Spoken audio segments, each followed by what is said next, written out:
بسم الله الرحمن الرحیم. محمد جواد یوسفی هستم، متولد قم.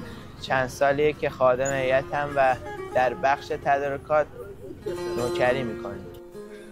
در اکبر طباطبایی هستم، از مشهد مقدس، متولد اونجام. یعنی تو هیئت یه مدتی خدمت میکنیم به رفقا و ابا عبدالله. چرا گفتم رفقا؟ چون که بخش تدارکات معتقدم که خادم خدامه، یعنی علاوه بر این که واسه نوکرا و خود ابا عبدالله خدمتی میکنه، بعد از مراسم که دیگه همه تقریبا کارشون تموم شده، تدارکات هنوز کار داره. چرا؟ چون مثلا از بچهای رسانه‌ای که اینقدر دارن زحمت میکشن از قبل مراسم، هین مراسم، بعد مراسم که میان میشن یه استراحتی بکنن، بعد یه شربتی، یه آبی، یه چایی، یه غذایی بهشون بدیم که نفسی چاق کنن و به نوکریشون ادامه بدن. فلذا که ما خادم خدام ابا عبداللهیم. میسم محمد عقبی ما خاموش کردیم. یه دقیقه وایسا. امشب برنامه کباب ان شاءالله.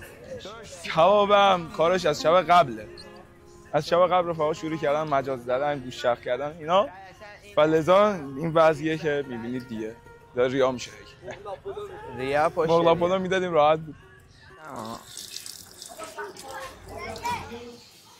نه نماز میریم، نماز یعنی کارو بریم. قطعا میریم نماز، اما اینو نمیشه ول کرد رفت نماز. واقعا این چون بری نماز یک ضرر حدوداً 3-4 تومانی میخوریم بیشتر. برنج تو آبه. اینو در بیاریم خوش کردی نماز. اینا بگم، این آقا جوادی که میبینید اینجا خجالتیه، بچم حرف نمیزنه. ایشون انقدر بود. این تاها شما چقدر بودی؟ انقدر بودی. انقدر بود. این آقا جواد از همون اول خجالتی بود. الان یکی دو سالی یکم لات شده، لات باسی در میاره.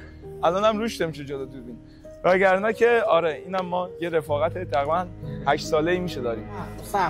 وقتی گفتیم هول بده. دو سالی هول بده. محمد صلوات. اللهم صل علی محمد و آل محمد و عجل.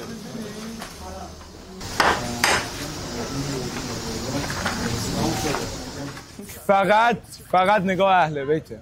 یعنی بنده چند وقت پیش با حاجا صحبت این شد.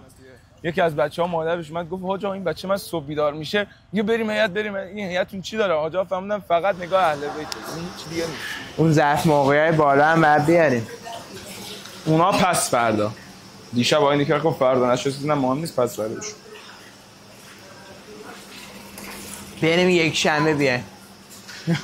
خیلی دیگه من الان به کار فکر میکنم، میخوام سکته بکنم. انگیزه میگن تیتاب میدن. داداش اصلا ما واسه انگیزه که نمیایم اینجا خودش انگیزه است. ما شنبهمون که شروع میشه میگیم وایسی دوشنبه شه، دوشنبه صبح بیه. دوشنبه صبح که رد میشه میگیم وایسیم شب جمعه بشه. شب این کوتاه مدته. دراز مدتش فاطمیه رد میشه میگیم آقا شبای قدر بشه. فاطمیه رد بشه میگیم آقا بذار شبای قدیر بشه. شبای قدر بشه. شبای قدر که میگذره میگیم آقا بذار محرم بشه. محرم هم میشه آقا بذار فاطمه. این طولانی مدتشه. آخرش هم اون طولانیش هم که میگیم آقا داریم دست و پا میزنیم که آخر ارباب ما را ببیند و بپسندد و بلکه شهادتی که چه میدونم از اینجور چیزا. چیکار می‌کنی؟